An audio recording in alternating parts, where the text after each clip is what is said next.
Oh, hello there, everyone, and welcome to the second episode of Metal Albums with Birds on the Cover, the show where I look at some recently released albums where the music is metal-oriented and the covers have birds on them. Delightful! Oh, I'm so glad you could join me for a second episode. It was really fun making the first one, so I'm still looking forward to this little project that I'm working on as we go into episode 2. Huzzah!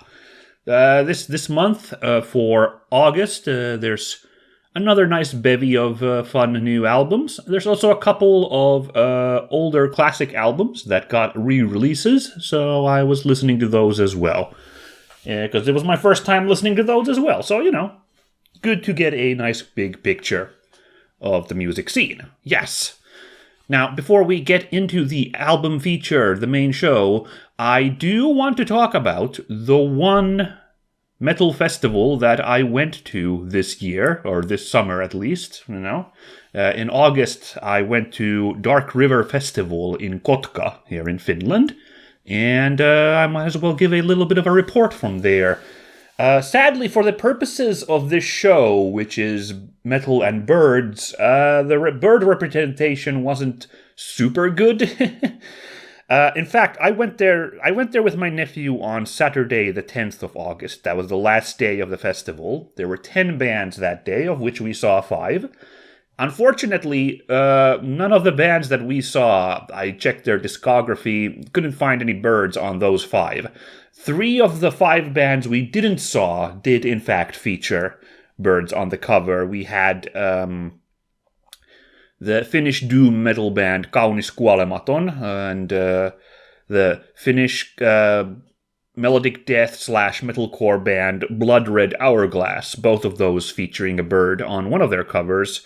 And then the main event of the night, Katatonia from Sweden. They have plenty of ravens all over their albums to go with the doom metal vibes that they're known for. So, decent representation of birds, but hilariously we missed those all. Kaunis Kuolematon I've seen once before, and they're enjoyable, but, not crazy interesting, I feel like, and I needed a break at that point. Blood Red Hourglass I would have loved to see, but that was late in the evening and we were a little bit checked out. And Katatonia I just don't, unfortunately, have a lot of feelings for. Sorry. I know they're a big deal. Another band that we didn't see, but I would have really liked to, was I Am Your God, but they were the first opener that day. A really cool, up-and-coming melodic metal band. We didn't make it in time to see them, sadly. Yeah. Also, the weird post-metal band Atlases, which was another band where I had to take a break. So, they unfortunately had to, stay around for another day. I'll have to see them some other day. I don't remember. I've listened to one album from them, and I don't have any impressions. But talk about the bands that we did see. First up was Brumir, a really good, once again, melodic death band. Man, melodic was super well represented at this festival. That's kind of why I was like, ooh, I should go to Dark River, and once my nephew heard about some of the bands, he was also very much into that, although I think he wasn't quite as much into the melodeath, but I was into that. They was really well represented at this festival. A delightful festival in general, by the way. It was really small scale. There were only 2 stages, and they were not rather big ones, and the whole festival grounds was rather small. But it had a nice cozy vibe to it, and I think that bands were still top-notch, so I was very happy with Dark River, happening in kind of a little bit off the beaten path in the woods, well, Finland, of which there are plenty. But yeah, the first band, Brumir, which does really good melodic death, kind of in the more epic battle sound of Ensiferum and Turisas, a little bit, I would say, versus the more Budum Northern Kalmach sound, not quite that. I've seen them a couple of times already, so I knew what to expect, but they have rocking good songs. Their last album, Voices in the Sky, is very fast-paced, so they, jammed out about a songs there, and it was very, very frenetic pace. Delightful. They did not play any of the crowd pleasers from their first two albums, or I may have missed because I haven't listened to their second album in ages. And I've never actually listened to their first album, I only know their first big hit. But I didn't notice anything from there, so interesting choice, but I think their last two albums are pretty strong material, so I think it was fine. After Brumir, there was Bob Malmström. Oh my god, we talked about this with my nephew, how do you explain this band to someone not from Finland? Because they play, upper middle class bougie crust punk. It's a bit of a joke band. Okay, so in Finland there's a language minority called Finnish Swedes, based on, they're descended from the time when Finland was, a part of Sweden. So there's a Swedish-speaking minority in Finland who are stereotyped as kind of hoity-toity and bougie types, owing to the fact that, the Swedish-speaking people used to, rule over this plot of land during that time 200 years ago. So this band is made up of Finnish Swedes, and they're not douchebags in civilian life as far as I'm aware, but they decided to play to that stereotype, so they play, really aggressive crust punk, but it's all got this, dumb bougie vibe to it, so they were really, really funny. It was really good crust punk, for sure, really angry punk, I really like that, but with, really dumb theatrics, the band guy, drinking champagne and in the middle of a song, not beer, but straight up champagne, and wiping his face with 500 euro bills, fake ones, obviously, but yeah. No, that was good energy. I really liked them. It was very delight. After that, the big act from America, freaking Mushroom Head, apparently for the first time in Finland. What a crazy pick to be here in the middle of the day at Dark River, but yeah, they were pretty cool too. That was what my nephew was super into, so he was delighted. I'm not huge on Mushroom Head, but I enjoyed watching them, although it felt a little bit pared down. My impression was that Mushroom Head is one of those bands with a dozen band members, but there were only 5 guys repping them today, with a 6th woman vocalist filling in for a couple of songs. Helping out. But yeah, they had 2 vocalists, guitarist, bassist, and drummer, and I understood that they have a couple more percussionists and other stuff, so that was kind of weird. And also, I feel just their vibe in general, they do that whole masked up thing, and all these band members, I would expect they need a grand stage and big theatrics, was my impression, but this was just kind of a standard new metal performance. They just kind of did a basic band routine, but I enjoyed it. It was entertaining. I think they did a good job given the environment and the props. So no skin off Mushroom Head's back. Very delightful. As far as I could tell, they played a couple of their classics and a couple ones from their new album that came out this month. No Birds on that album, so can't talk about it. So, very happy. The 4th band we saw, classic Finnish melodeath band Before the Dawn, which was really big in the aughts. They had one big radio hit, Dead Song, and they kind of petered out, let's say, during the last 10 years. Then it's a really weird story. This one, there was one of these, voice talent shows like Idols, not Idols, but one of those shows on TV, and this one metal dude came on and sang Dead Song, their hit song, really well, he could do the harsh vocals and the clean vocals perfectly, and the kind of the band guy, the main guy behind Before the Dawn was watching that and was oh my god, that guy's so good, so he got him to sing in the band, and the band has now been rejuvenated, and yeah, they kicked ass with this new lineup.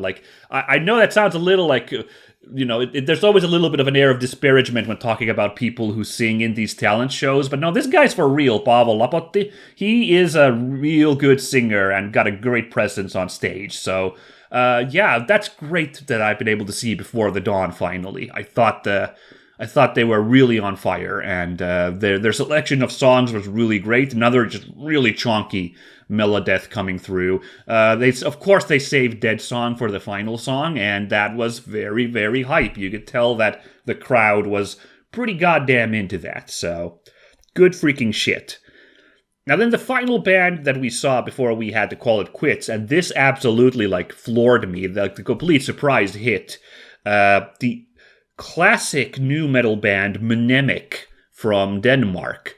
If you folks don't know, they are making a comeback. This was their first concert here in Finland after a break of 11 years or something, and they were freaking on fire.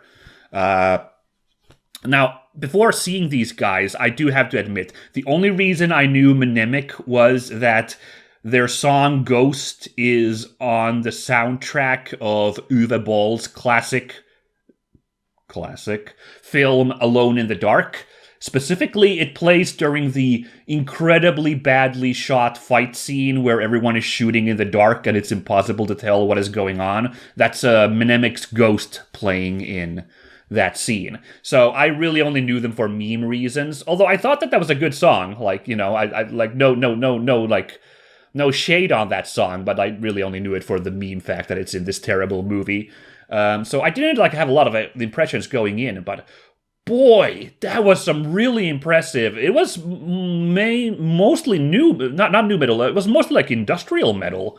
What came to my mind, definitely nu metal influences, and the presenter talked about how they inspired gent bands in the future with their music 20 years ago. So I could feel those. It was some little proto-genty, but really insanely good. I was so shocked by the very impressive, aggressive, industrial metal riffing, lots of songs that brought up to Fear Factory to my mind, or my nephew mentioned Power Man 5000. Yeah, that was also a certain energy similar. And yeah, clearly 11 years hadn't slowed the band down. That was wow, very cool. So if you are a fan of industrial metal, or if you were a fan of Mnemonic, god damn it, I think it's just Mnemonic, but I keep pronouncing the silent M. If you were a fan of this band back in the day, I think they're gonna be doing more touring now that they're back together with the old lineup, and I would strongly recommend watching them. So yeah, that's my little book report of Dark River Festival. In conclusion, great festival. Loved the atmosphere, the cozy, tiny vibes, but with actual pretty impressive name bands there. And I will definitely check what bands are playing next year, because would be a delight to go again. So, but yes, that was very tangential to the show, since birds were not very well represented there, and I do apologize for all the ornithologists tuning in, you only got the big metal helping.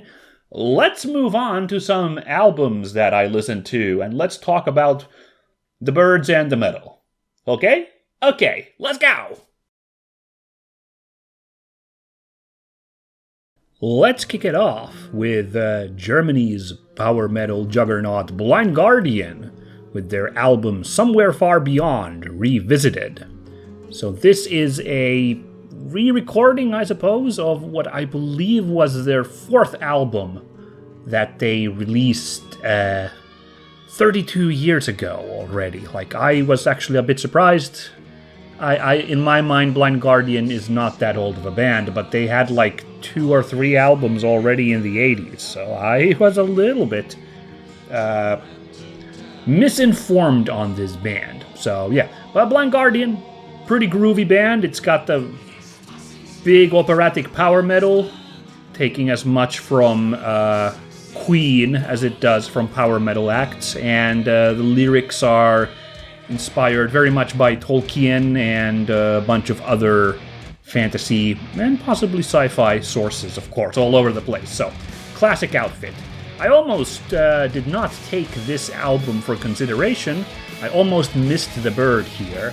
But if you look at the third guy from the right of this fellowship here, that tall fellow smoking a pipe, he has some kind of bird on his shoulder. Now, given the wacky art here, I'm having a lot of trouble telling what that bird is. It's a little misshapen to be a corvid. I think it might almost be like a vulture somehow or something is what they're going for there, but it's a little hard to tell, but that's undeniably a bird. So, good enough. Let's get the album cover, let's get the album on the show. The album cover itself, I mean, I gotta say I like this album cover. It's a bit, it's a bit busy, I guess, with some of the design here, but I like the juxtaposition of this fellowship hanging out at this doohickey. That's the only thing I don't like. I kind of wish it was just a campfire, just a lovely, like, D&D party hanging out at a campfire, but it's some kind of a wacky magic device that they're hanging out with. And then there's like a bunch of orcs or something creeping out in the dark woods behind them. Dark woods juxtaposed with the colorful party. Very nice. It looks like the cover art for some kind of 2nd edition Advanced Dungeons & Dragons module, and I like that swagger. So I like this album art, even if it is a bit crude, but lovable. Now, Blind Guardian, I was going to say that I'm too much of a casual to have listened to the original Somewhere Far Beyond, because, as I mentioned, I misjudged how old of a band it is, and I got on the band around their 2000s output, A Twist in the Myth, and the next couple of albums from that is my jam. So I kind of have ignored their early output. But I have listened to the Bard song, so when I saw that, oh, that's from this album, it all clicked to me. Now, what I understood looking up is that Blind Guardian, excuse me, was originally more speed metal-ish, and then the power metal influence started to sneak in. And I think this album is their first one where the Blind Guardian sound really comes through, and I think that might be why they decided to remake or re-record that album versus their earlier output. I've seen some comments online kind of wondering what the point was. Instead of some of their earlier, more unrefined works, instead they decided to re-record an album which is considered a classic, as I could look at people online. So I'm unfortunately unable to compare the two the same way that I did with the Amorphous album last month.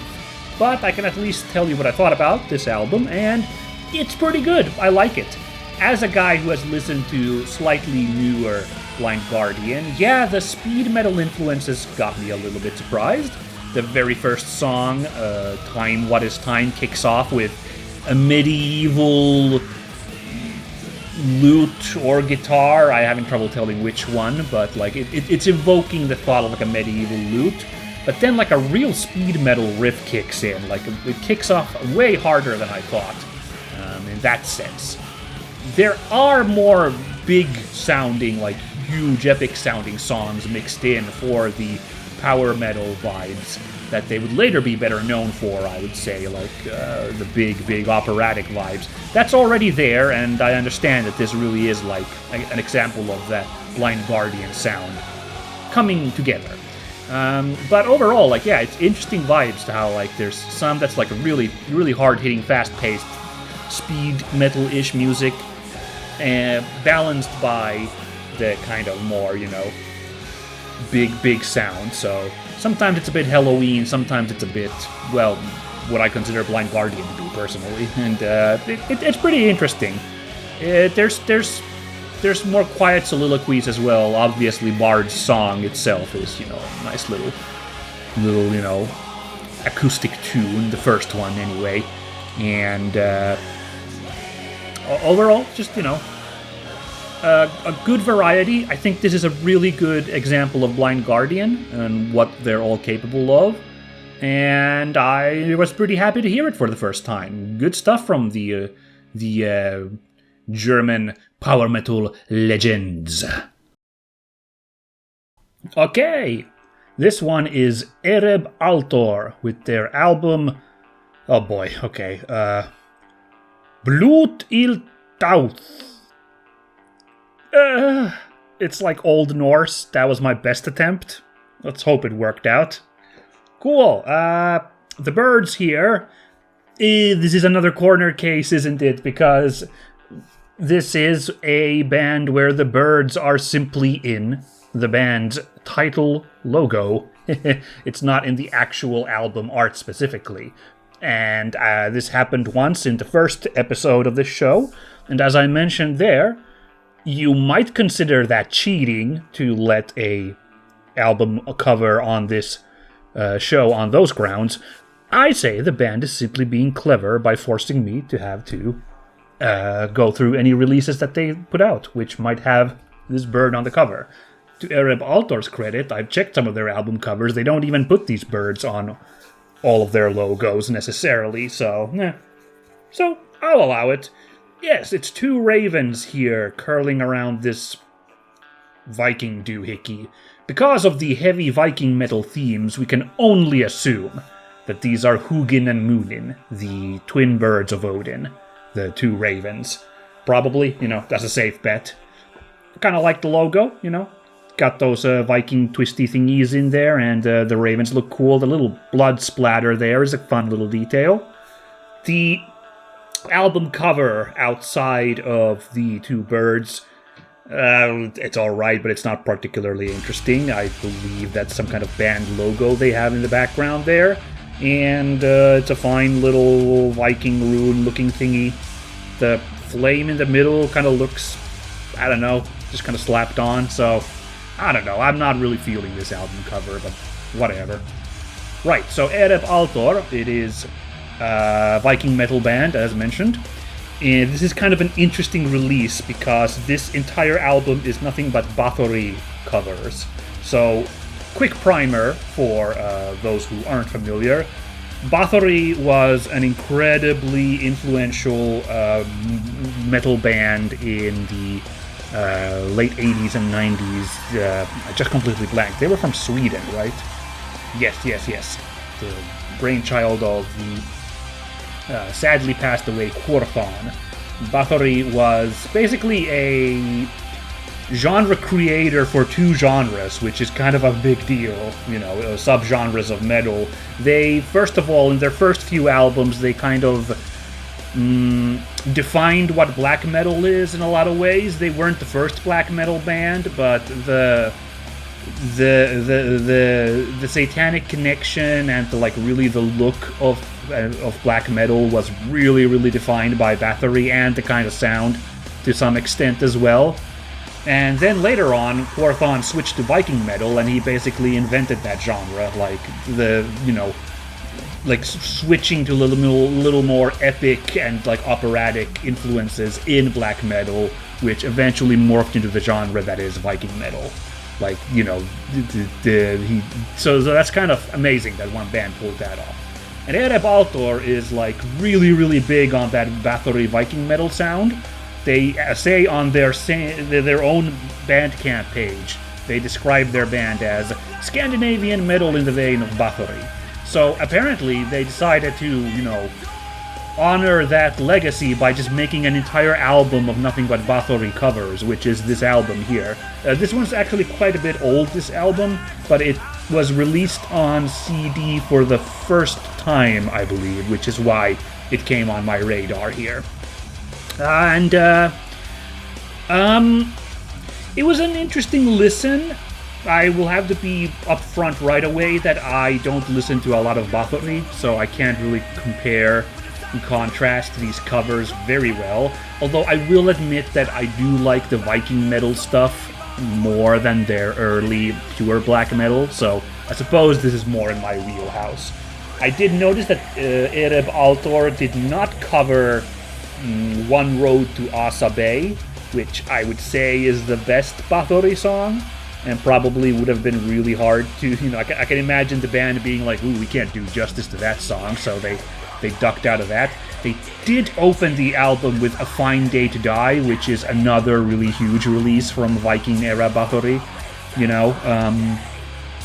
I noticed that there were a few songs here which are from those early black metal albums, and I think the goal here was to Viking metalify them, kind of play them like What If, Bathory had recorded those songs during their Viking metal phase. I thought that was kind of a novel idea, so I think that's kind of fun to listen to. But, otherwise, I don't know. The fact that it's a cover album of one specific band just kind of makes this feel like a kind of a introductory feature platter to what Ereb Altor is like. Because I hadn't listened to this band before listening to this album. I didn't have like any preconceived notions of this band. So I don't know, it was an okay listen, but it didn't really have a huge lasting impact on me. They do a good job playing through the songs, definitely, but because they already sound a lot like Bathory, it didn't jump out in a huge way of oh, that's interesting. It's just pretty solid Viking metal, and a couple of songs I recognized there. Yeah, okay, well, it sounds like a variation on the original. It was enjoyable, but yeah. There's the one interesting choice was the second song on this album is Song to Haul Up High from, I don't remember which Bathory album that is, blanking there. That they decided to basically metalify that song, which is originally, it's less than 3 minutes. It's kind of like an interlude song that's acoustic on the Bathory album. And Ereb Altor decided to make a metal version of this acoustic song. And that's novel, but I didn't really, I don't know. Because the whole point of the original song is that it's kind of an interlude between two big, huge Viking metal numbers. You got a little bit of a breather with this softer song, so I don't know, the point is diminished somewhat by then just kind of turning it into a big metal rally there, but I don't know. Kind of novel. The whole thing is just it was an okay listen, but it didn't really have a lasting impact on me. The band seems cool, so I might have to listen to their original work a little bit more, but this one was more of a curiosity for what it's worth. Yeah. Good. Okay, let's go to another classic that's having an anniversary. It's Lamb of God with their hit album Ashes of the Wake. This album has hit 20 years, so for that anniversary it's gotten a re-release, and I have finally listened to it. Lamb of God is one of my nephew's favorite bands, absolute. But I have listened to a few of their songs, but in the past I haven't really been able to get into them too much because there's just been something a little off-putting about their swagger. I'll get into that a little bit in the music review part, but I am actually a little bit glad I listened to this album. It surprised me in positive ways, so it's pretty neat. Let's talk about the birds. This one's an interesting one. We've got undead birds, but I see no reason to exclude that from the show just because these birds are terrifying skeleton monster things. Pretty cool. This whole album cover's groovy. The green and red is an interesting color choice of contrast there. Well, I get it's not that interesting because red and green are some of the most basic opposite colors, sure. But the shades, I think, there's something about the shading here that's fascinating. And the stark image is very cool. These presumably are doves, these skeleton birds. I'm having trouble telling what, but, the image of a white dove with an olive branch in its mouth is the classical symbol of peace. And this is an album about war, so an undead dove carrying a bullet just seems appropriate. So it's pretty gnarly. Gotta hand it to them. That's pretty great. This red part I almost didn't really notice because the birds really do catch you here, which is good for this show, of course. But the little detail of horrible mice going around and these poor mine worker guys hauling. I need to take a closer look. What are they? Is there something in those carts? Looks like body parts, right? So it's meat for the grinder and the rats, I suppose. Yeah, the imagery is brutal but really great, and it's got a lot going on here. Yeah, so it's pretty strong, this album cover. I'm a fan. Now the music itself, like I said, I'll certainly say that it was a better listening than I would have expected. The first song is their big hit, Laid to Rest, which I actually still think that one's not really one for my tastes. It's kind of a might be on the weaker end of the album, honestly. I don't know. But there's some really cool guitar riffs later on the album, and I was really surprised by how cool the drumming was. It was some really like Fear Factory style, like real machine gun drumming. So that was kind of my favorite part of the music in some sense. Some really cool drum work there. And, gotta hand it to Randy Blythe. He absolutely gets the vibe of this music right, even if I struggle to find it as my cup of tea. Like, he has a really aggressive way of singing that really does complement this music. So solid. I guess it's groove metal. That's the genre that's most associated with Lamb of God. I see metalcore and death metal brought up on occasion as well. This one, I don't know. It's hard to pin this one. So what surprised me, I will say, I said that there's something about the aggro nature of my impressions of Lamb of God that kind of put me away. It's hard for me to explain because obviously I listen to a lot of aggressive metal as well, and you could certainly blame a lot of my favorite music for also having the same kind of picking a fight swagger. If I said a really cheesy example, the boss music in all the Sonic Frontiers bosses, it has that same kind of talking up your own awesomeness in a fight swagger. But those songs I think are really fun, even if I admit that they're cheesy. But something about this kind of music, and Five Finger Death Punch is the other culprit. That is a band I struggle to get into. There's something about kind of off-putting about the kind of I don't want to use words like meathead or knuckleheaded, but this kind of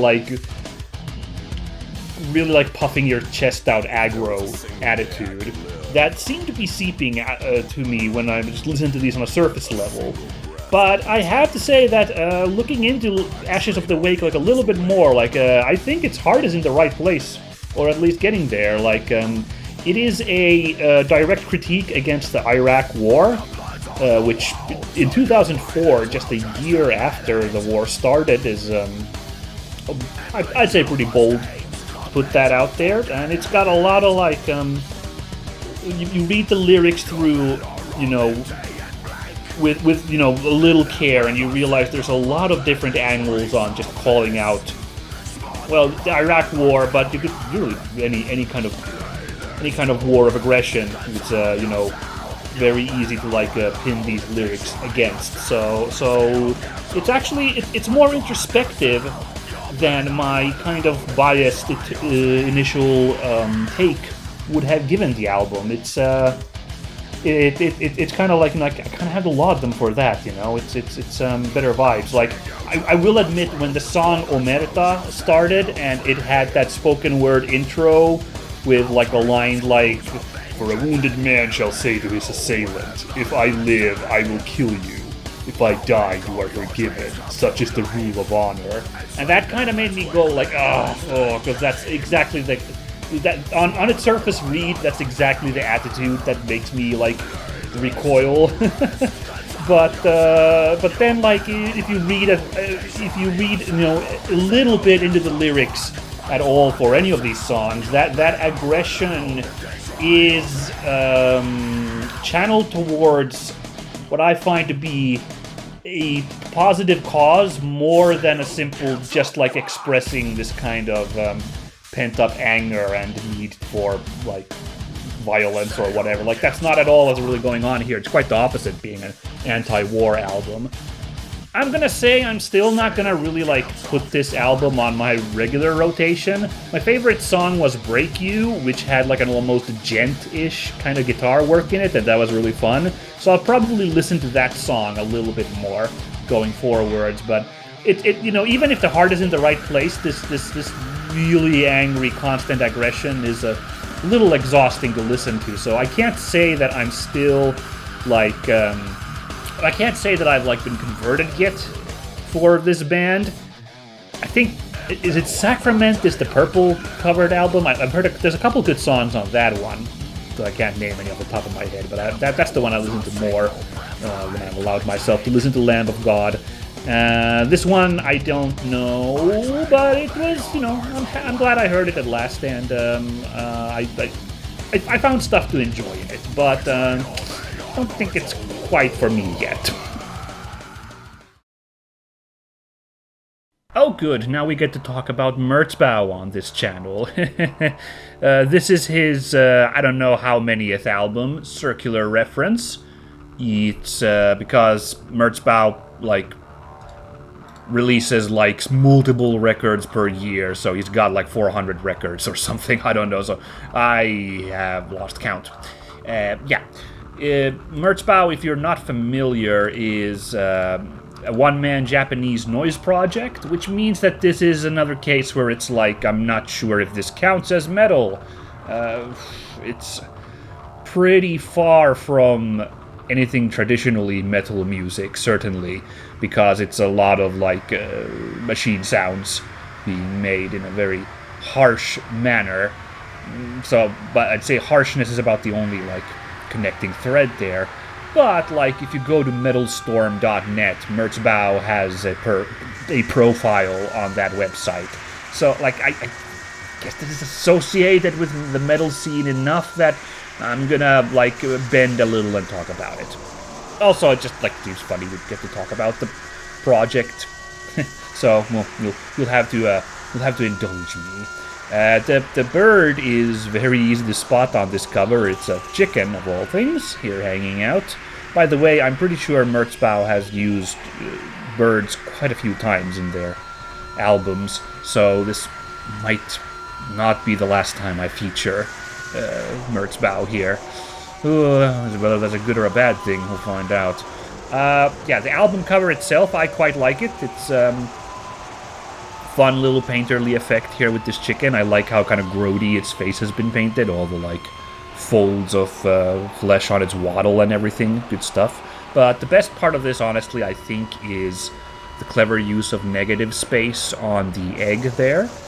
If you look very carefully, that egg is not painted in. It's just negative space on the dark background. That the chicken is framed in. It's the same thing with that little, what do you call those little rafters that the chicken is sitting on.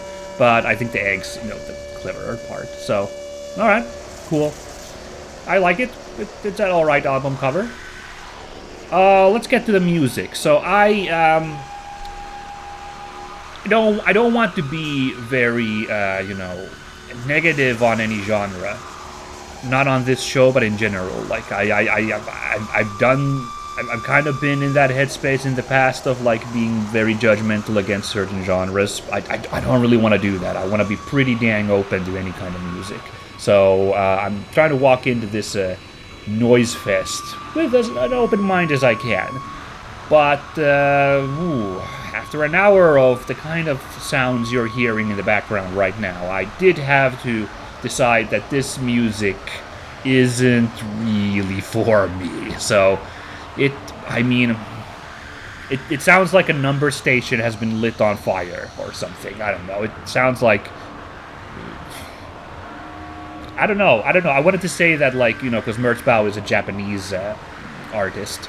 I wanted to say that this kind of sounds like Silent Hill, but I feel like there's even still, like, the creepy ambient sounds of Silent Hill still have some kind of rhythm in their soundtrack, whereas this one is even more extreme at times of just, like, weird feedback and noise, that just kind of... Well, the goal is probably to make you feel uncomfortable, and they've succeeded on that front. I definitely was like, what? Listening to this? There's moments, that's what everybody says, is that there's moments where, like, some kind of rhythm or melody slips in, like some kind of, euphoria comes through. I didn't feel particularly elevated listening to this, but I did admit that some songs did manage to, like, slip in for a moment the discordant noises did seem to like create some kind of melody for a bit. I would say that the fourth song on this album, Ten Muko, or maybe it's pronounced Ju Muko, perhaps because Japanese, maybe, I don't know. I think that one was the one that was the most music-like, right? Because it kind of starts with an actual, like, almost rhythm going on with the noise. But outside of that, like, yeah, it's... again, I'm happy to have listened to this. I appreciate the opportunity to get to listen to this, but I can't say that I am a convert to the harsh noise vibes here. So, interesting album, but I have a hard time recommending this. It's, well, if what you are hearing in the background sounds pleasing to you, then maybe it's worth checking out, but not me, not for me, not my thing. Don't think so. Nah.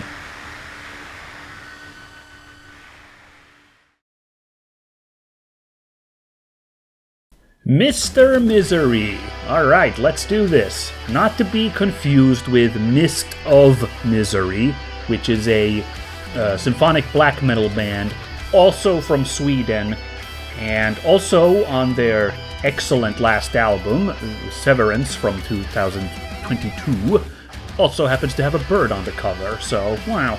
But no, this is Mr. Misery, the titled as the modern horror metal band with their self-titled release from August 2024. Alright, I wanted to be like, this album cover is freaking awesome, because at first glance it definitely is. Look at this spooky, blood-eyed raven just dominating the picture. Come on now, great. We got the bird front and center, and it looks awesome. Looks a little too awesome. I am really unsure if this is an AI-generated picture or not. I really hate that. First of all, I hate that we live in that world right now where you just can't be sure without really cool-looking picture. And I hate that I'm not super sure of it myself. It's just got... How do I put it? I don't see any like super weird anatomical mistakes here, and the wings look really nice and even. So it's on the cusp for me.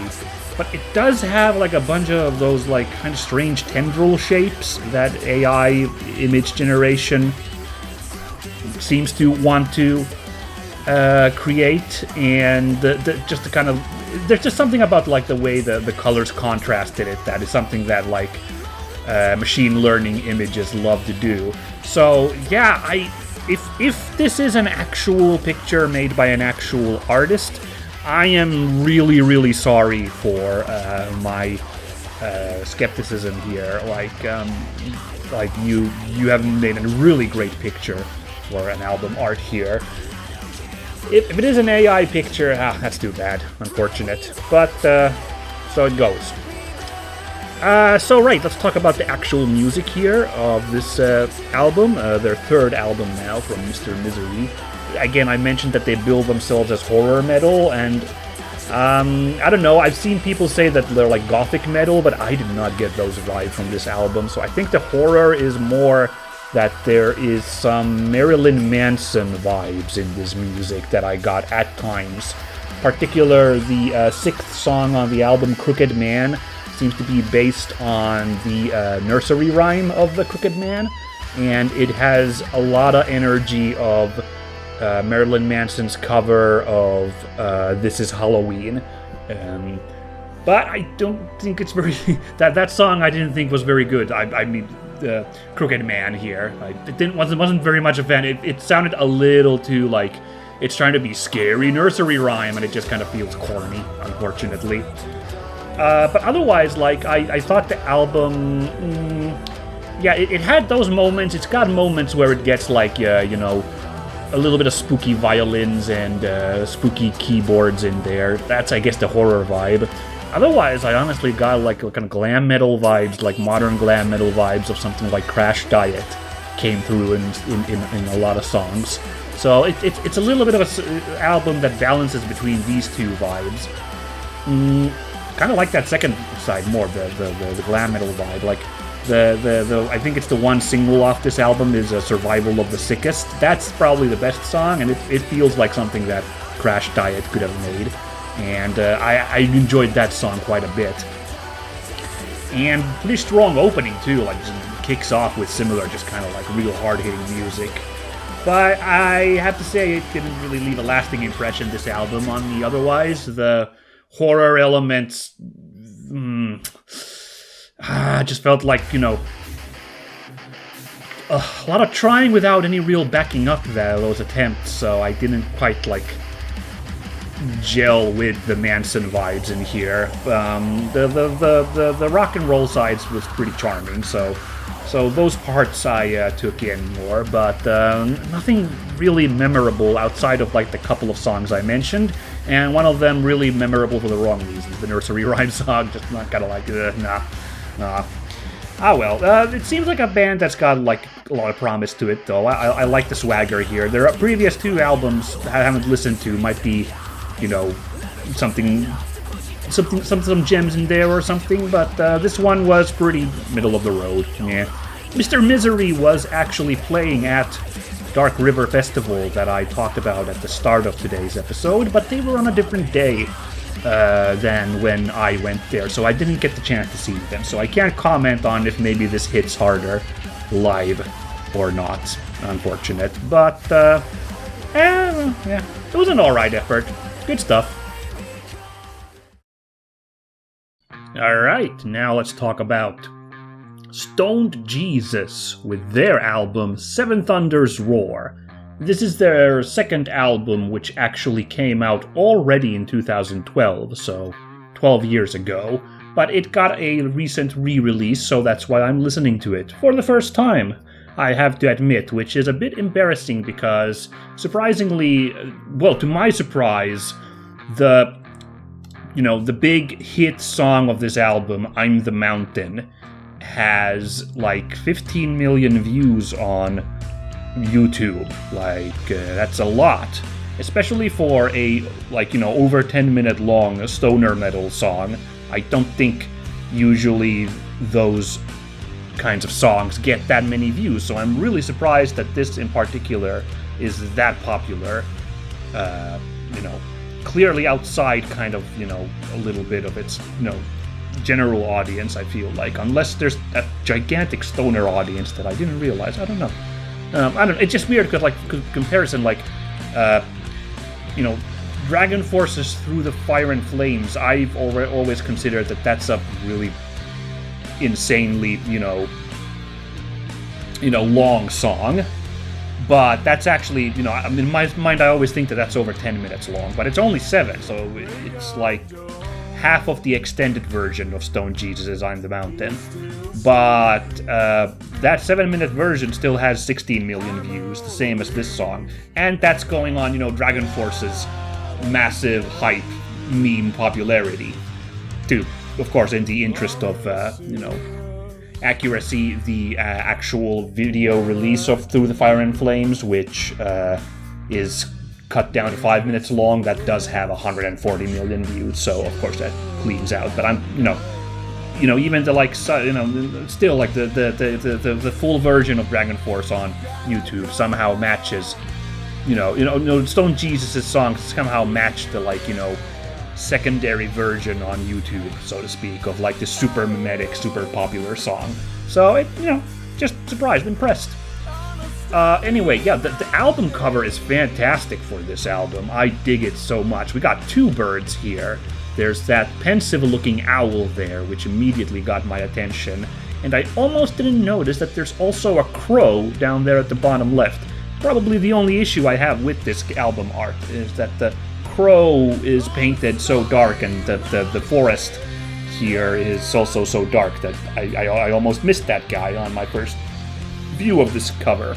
But apart from that, really, really, really good. This concept of this stoic Native American guy and his hair turning into a woodland that's crazy cool visuals that you might expect from a big old stoner album. And I like the, very yellowy colors, which kind of add to that, I think adds to that atmosphere of fuzziness that you expect from the genre. Now, I can also mention that I've seen the full album art, which basically this image wraps around the spine of the album cover to the back, where the forest turns into a wildfire, and there's a skull instead of a person. So that's a really, really cool. The extended image is also kind of fantastic.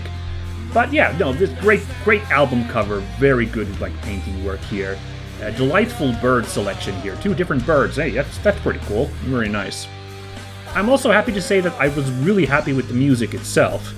Now, with a band called Stoned Jesus, not a lot of room for wiggle on what kind of music it's gonna be, so I was not shocked by it being some chonky stoner metal.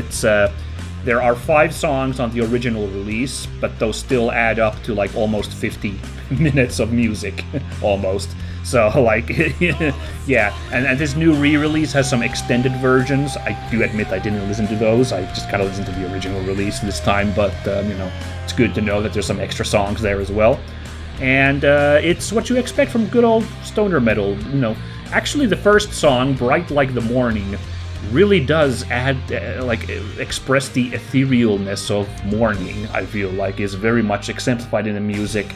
And that song actually comes off a little bit like almost a post-rock song in its kind of airiness and kind of etherealness, like wispiness.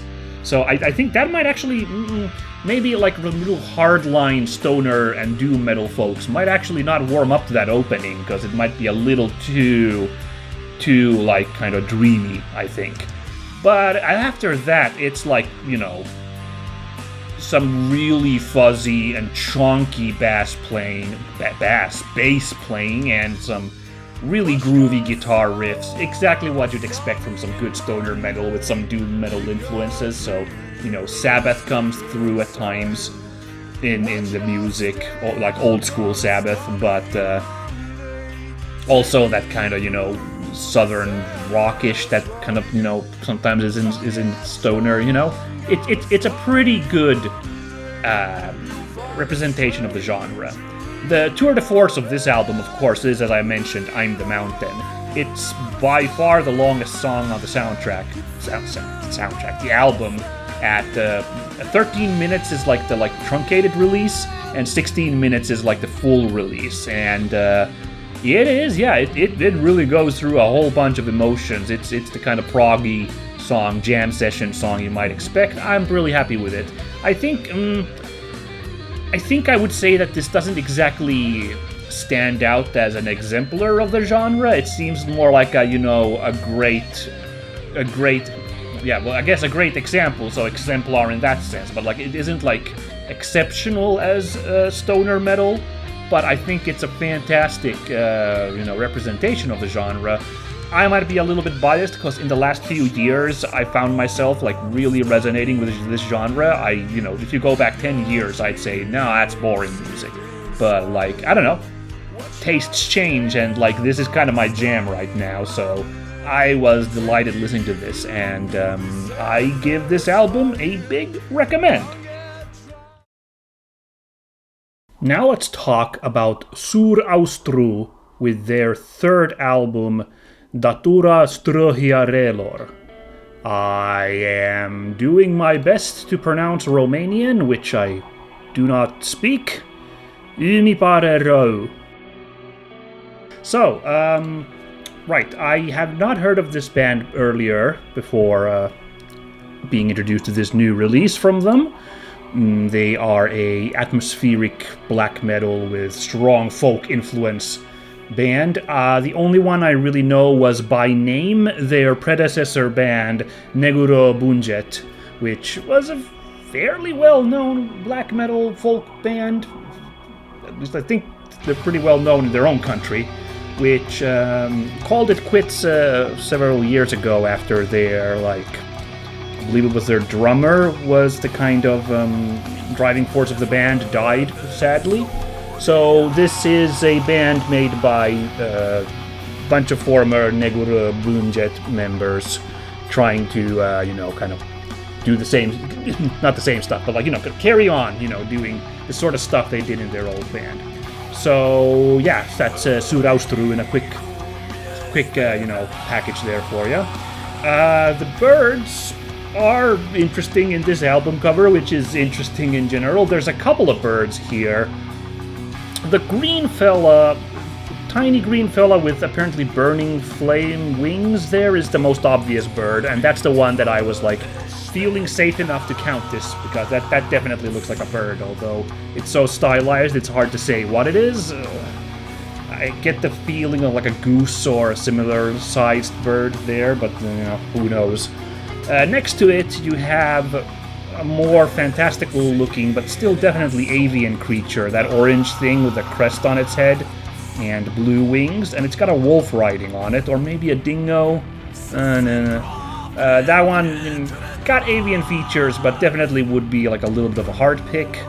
And finally, very top left there is a griffin, which, I might have allowed on that front as well. This album cover, I do like me some griffin. It seems to be kidnapping a green dog, I think.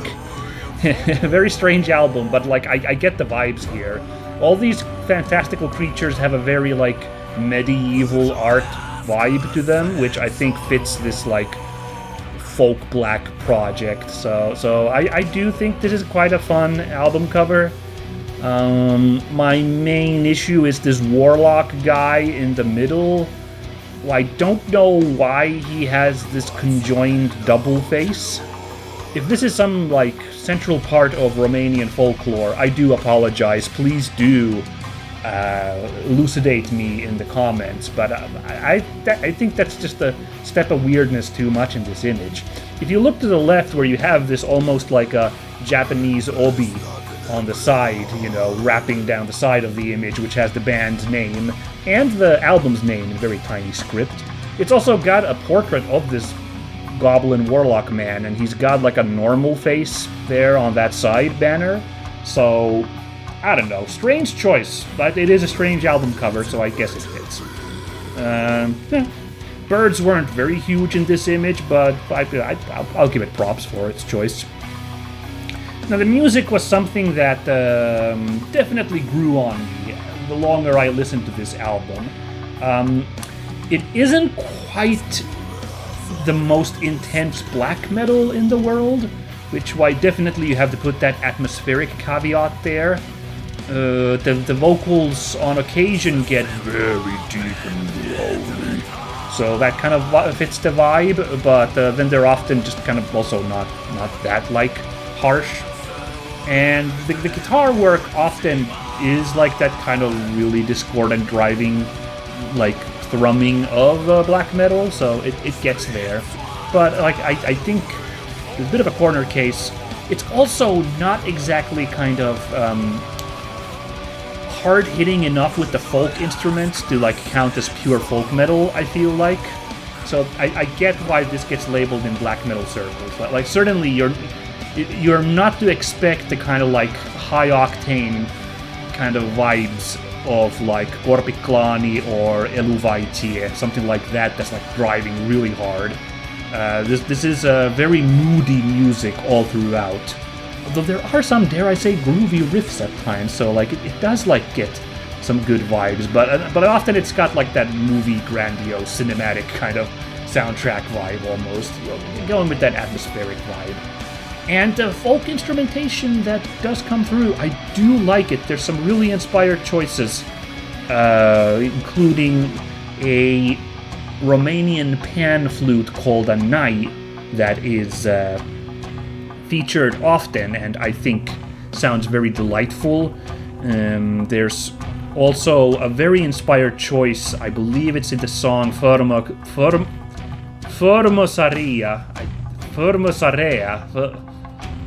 Let's go with that last pronounce. I think I got that. I think that was the song which has a really oppressive woodblock beat to it. like this constant like thrumming of a woodblock is part of the percussions. A very interesting choice, and makes the song really sound unique and really fun. And overall, yeah, I was really delighted with this album by the time I was done listening to it. It's got huge variety to it thanks to the selection of various folk instruments, which again don't like kind of steal the stage from the more like metal music, but absolutely complement the kind of brooding atmospheric vibes going on here. And yeah, you will be impressed by the end of the album by the amount of like creativity in what kind of moody black metal, folk metal can be played with the selection of instruments. So yeah, this gets a big recommend from me. I'm really satisfied by this album. Really happy with this. Good job, guys. Ooh, this one's a rough album cover to review, huh? Okay, let's do it anyway. You know metal genre's gonna throw something like this at you at some point, so here we are. It's To the Grave with their 5th album, Everyone's a Murderer. Ooh, yeah. It's deathcore served up from Australia coming at ya. So, as soon as I saw this horrifying scene of violence inflicted upon all these like domestic animals here, I was like, ooh boy, is there a bird somewhere in there? And I looked hard, and yes, there is in fact one bird in this image.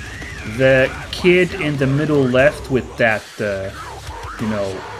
glassy, horrifying, intense stare right at you is holding on to a butchered bird in his right hand. And I'm a little bit surprised because it doesn't appear to be a chicken. Given all the, animals used for, regular consumption here, you'd think it was a chicken. But that looks more like a crow in my eyes. It does not look like a chicken's beak, at least. So, weird choice that, honestly. That's kind of odd given the theme. I mean, the image itself, it's rather gruesome. It's horrifying to look at. I don't enjoy looking at it. But if we consider the goals of this band and their music here, it does its job.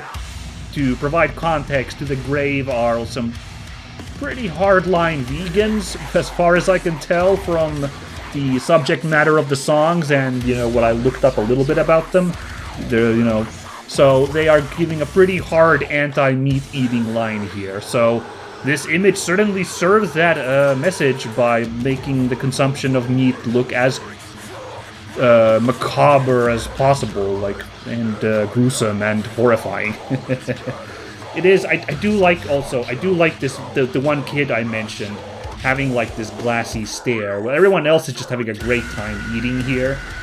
Kind of interesting, but this one kid here has this kind of more intense stare. Makes you wonder is he having some kind of realization of what the hell are we all doing, or is it something even more vile? It speaks to you, right? But boy, I don't really want to look at this cover ever after today's review. Yeah. And I'm not particularly enamored with the music either. Sorry, guys. I said earlier today when we were talking about Merzbow how I do aim to be pretty open with any genre being here on the show, and I'm open to listening to it and finding something to like about it. That doesn't mean I'm necessarily going to enjoy what I hear. I will have to, in the need of transparency, be clear that deathcore really ranks low in my preferred genres to listen to. To me, it's the parts of death metal and metalcore that are the least enjoyable for me that then are combined into just being a feature of unpleasant music. So any deathcore band is going to be kind of batting against some bad odds, trying to get into my good graces. And I don't think To the Grave really made it there. I can't say that I really got a lot out of this music. Maybe kind of like Merzbow, there were moments of interesting riffing and guitar work there. to like grab me, but ultimately this did not convert me, I'm sorry to say. It's got very intense, what you'd expect from deathcore, got some very intense like chugging guitar work, some huge walls of sound, some really guttural singing, you know, really like, the singer wears a pig mask in the music videos, which seems appropriate with the kind of vocals here. So, you know, if you're a deathcore fan watching this, you'll probably have to find a more knowledgeable person to review this to give a better picture of if this is a good example of the genre. For me, this is a typical example of a genre that doesn't really grab me. The best song, the standout song to me was towards the end, the song 8416, featuring a woman called Sophie Wiltshire singing in there. When she cuts in the halfway part of the song, it actually turns into more of a normal metalcore song, and it sounds really pleasant, and I was like, oh, this is a really nice thing to listen to. It was a nice little song. And look, I'm not saying that there wasn't like some fun riffs somewhere sank in there in the mix, but yeah, it's not my scene, so I can't personally say this one's going on my listening, and I can't really say if I wouldn't recommend listening to this. I don't know, it doesn't grab me. I will say, though, one final just positive note that I think this is the right genre to run a anti-meat eating, message, though. Like, that does track. It's not gonna be very pleasant music to sell such a, image to you, right? It would be very weird if, like, some movie arena rock was trying to, like, tell you that everyone's a murderer. So, I think this is the right music for the message, but, it's hard to listen to in a casual format, yeah? Yeah, that's just what I'm gonna end this on, yeah. Righto, let's look at Vulcano with their, I need to count this real quick. They've got a lot of albums, hold on now, this is their 1, 2, 3, 4, 5, 6, 7, 8, 9, 10, 11, 12, 13th, I think, album, Epilogue, that came out a little bit earlier this year, and we're looking at it now. Vulcano this is my first time listening to them, and apparently this is a huge gap in my knowledge of metal music, because these Brazilian death/thrash metalers are incredibly influential in the scene. They've been playing for ages, for over 40 years now, not barring a few years when they were out of commission, I guess. But like, these guys were an inspiration to Sepultura, which I can kind of see on those first couple of Sepultura albums that are the really weird, esoteric, black metal-ish sound before they got their more modern sound going. I can see the influence there. So yeah, like, huge name in that scene, and this is my first go, so my bad. Okay, here is a flock of ravens on this album cover, which is why we are featuring it on the show. A flock of pudgy ravens that look a little dodgy and almost made me... I had to consider very hard if I feature this on the show or not. Basically, I really don't like the background of this image with those blobby birds and those clocks. I think this looks... the background of this album cover looks even more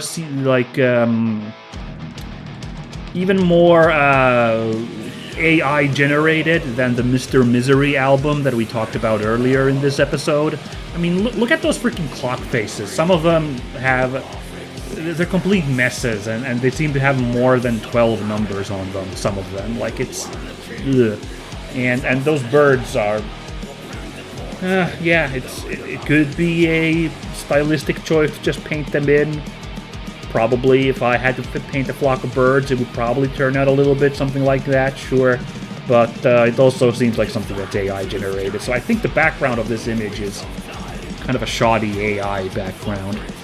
And the foreground, I guess, is better. It's got these weird esoteric imagery and this dragon eating its own tail, circling all these weird objects. So,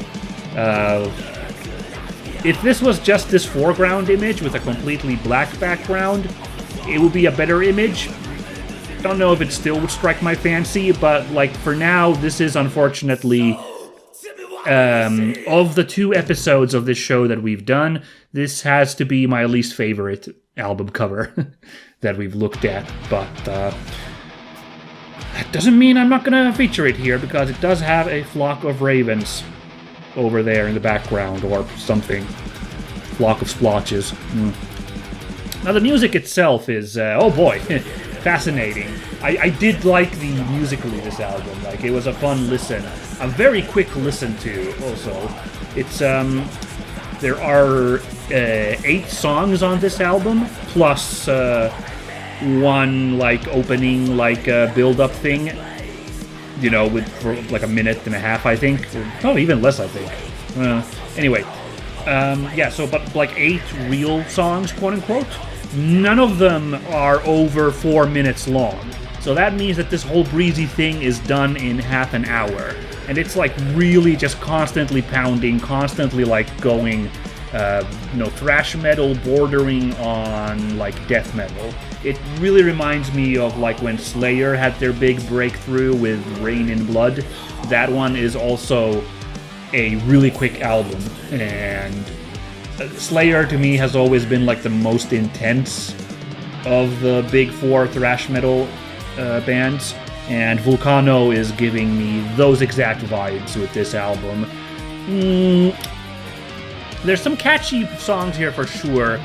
On the Wings, like, which seems to be the big like song off of this album, definitely catchy. Also, it's so frantic that it also feels almost a parody of this kind of music. I hate to admit it. That's maybe the issue with this album, is that at times it doesn't feel, it's intense, but it feels almost like a little bit like a joke. Like that's kind of like just like how like it is an album that feels like you don't have a chance to rest at all, except for like just a quick breather between songs to catch your breath. Like I've waited with bated breath because the final song on the album is straight up called Epilogue. So I was like, okay, are we gonna get some reprieve here? And indeed, yeah, the final song is more of a slower song to like finally mellow out. But it's frantic. It is super high speed, like pretty intense thrash metal. A couple of songs in the middle kind of get lost in that kind of,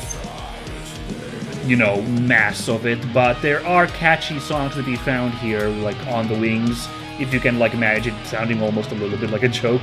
The clock time towards the end picks it up again, like very, very excellent. Yeah, if you need a quick like adrenaline booster album, I think this is a pretty good job of that. So very happy to hear these classic Brazilian rockers for the first time. It was a good dip into Vulcano's style.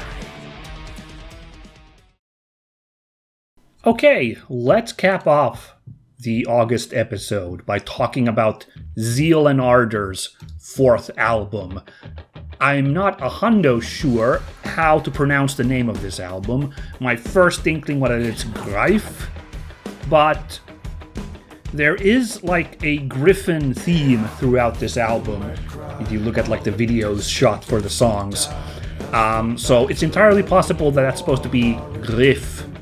So one or the other, possibly something even more bizarre, I don't know, but anyway, it's Zeal Ardor's 4th album. Very exciting that I get to talk about this band. I heard about them for the first time this year when they were announced as one of the bands playing at Tuska Festival in Helsinki. I didn't get to go to Tuska this year, but I of course did like check them out when I saw the announcement, especially when I read that it's black metal crossed with African American spiritual music. Like, okay, let's go with that then. So, right, the bird in this picture is very, very obvious. This massive eagle here filling up a third of the image, and the focus of the image too. As I mentioned previously, there is a griffin thing going on in this album, so this could actually be a griffin rather than an eagle, but it's inconclusive from this image alone, and as I have alluded in the previous episode, I kind of might feature griffins when talking about supernatural birds, so I don't know. Interesting image. It's a photo taken of some kind of sculpture, clearly. It's not a painting. The material used to make this sculpture is fascinating. It really looks from the texture that it's like black leather that has been like cut into strips of feathers for this bird thing. I can't quite tell what the eyes, the beak are made out of. The chain is definitely just a chain, but kind of interesting, kind of a unique handicraft thing. I think, I don't know, does black leather kind of match the spirituals vibe going on here? I don't know. It might be a thing. I don't hate the album. I don't hate that's not the wrong way. That's the wrong way to go about this. I'm not super impressed by this album cover, but it's evocative and kind of fascinating. So, yeah, all right. Now, the music, as I said before, is, that's what the band has been described to me several times now, is black metal cross African-American kind of old-timey chanting and spirituals music. I did not really get very much black metal vibes from this album, and I've read some impressions online, and I've actually seen from the more, more broader audience of metal fans, I've seen some disappointment in the change of the music. So it seems like I think the earlier albums might have more black metal vibes in it than this album. In this album's case, I pinged 2 songs which had the kind of harsh black metal vocals, really scratchy vocals, and some really driving, distorted sawtooth guitaring. I spotted 2 songs like that, which out of 14 songs, not a huge number, and needed to be song 4 until I heard that. This is way more alternative metal to my ear, especially with the kind of, I was gonna say weird, but that's kind of a negative connotation, the fascinating, shall we say, kind of EDM influences that seep in at times. There's real machine sounds going on that this gives a really kind of unusual alternative metal vibe that more than really black metal, which only shines in a couple of moments in here. The spiritual's way stronger. There's several songs here where it definitely has the energy of the kind of song music you'd hear in a period piece set during some kind of pre-emancipation American South film or something, the kind of chanting and singing there. So I definitely got that energy out of it. And I do have to say that I did like this album quite a bit. Not just those 2 songs that were more black metalish, but some of the really, really out there electronic combined with uncomfortable meddling music were really fascinating. So there's definitely songs to take all over from this album. I think the album is a little bit too long at 14 songs. It's not super long as a record because all these songs are rather short. So the runtime on this album is quite short still, but I still personally feel I think 14 songs was a little bit too much because there's some around the halfway point where those slower, more methodic chanting, I get it. It's paying service to that other half of what this project's supposed to be. But I think some of that started to kind of mix into it. I really only pumped up when either it got really, really EDM-y or it like, cranked out some little bit heavier, like riffing in there. Like that's when I like, okay, yeah, we're still in it. And when those moments happened, it was great. And a couple of those songs that were very like work chant focused were, really good stuff too. But maybe could have used a little bit of pruning this album. So yeah, in conclusion, I think if you're expecting black metal, this will not make you happy. And well, what I know of the stereotypical true cult black metalist, I feel like even if this had been like classic black metal plus spirituals, I don't think they would have been a very big fan of that either. But even like someone like looking more like a open-minded experience searcher really has to, in my mind, basically like orient themselves to realize that I don't think the black metal does not come through very strong here. You need to be prepped for like more an alternative sound. But I think it's a pretty good album if that's what you're in. If you can like accept that kind of music, then I think this one's a pretty good example of that. And the eclecticness of it really comes through. So really good listen. I'm really glad I got to listen to Zeal and Ardor at last. And that was it for albums that I listened to in August of 2024. Wahey! Good stuff in there. Although it's interesting, I would say that this month was pretty heavy on the more intense end. I mean, the first month we had a pretty good eclectic mix with some softer, is this metal or is this rock bands kind of balancing out the couple more black metalish acts. Not this time, it was pretty far intense. There was one break provided to us by a nice little stoner album in there, and compared to a lot of these bands, I would say that Blind Guardian actually comes off as rather light. I would normally grade them as pretty medium in heaviness. But I guess that's how it goes sometimes. No problems there. It was a fine time listening to this month as well. But yeah. So I'm going to have to give the Best Album award this time to Sur Austru from Romania with Datura Str. The album, I'm sorry, my Romanian viewers. I'm really sorry. Their album that came out now. Yeah, it just kind of really stuck to me with the very, very varied atmospheric music and really fun folk instrumentation, so that I feel compelled to give my thumbs up and recommendation to that one.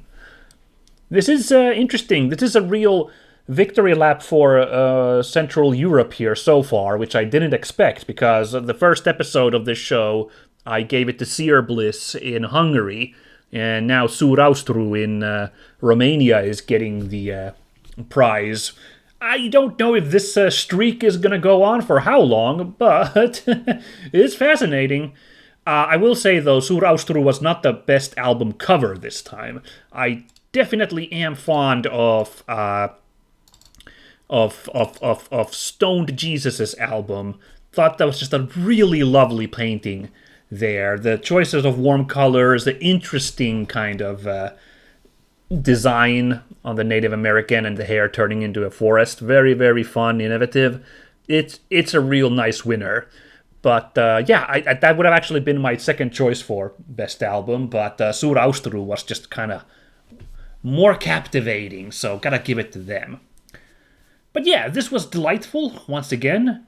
Let's see as we enter into fall. I wonder if that's going to affect the mood at all. Is there going to be more doomy, gloomy vibes in the music? I don't know. I don't think that's how the scheduling of music releases works, but it'll be fun to keep a lookout for that. And I have taken a bit of a look. There is definitely some albums still coming out with birds on the cover, so this show is not going to be a dud.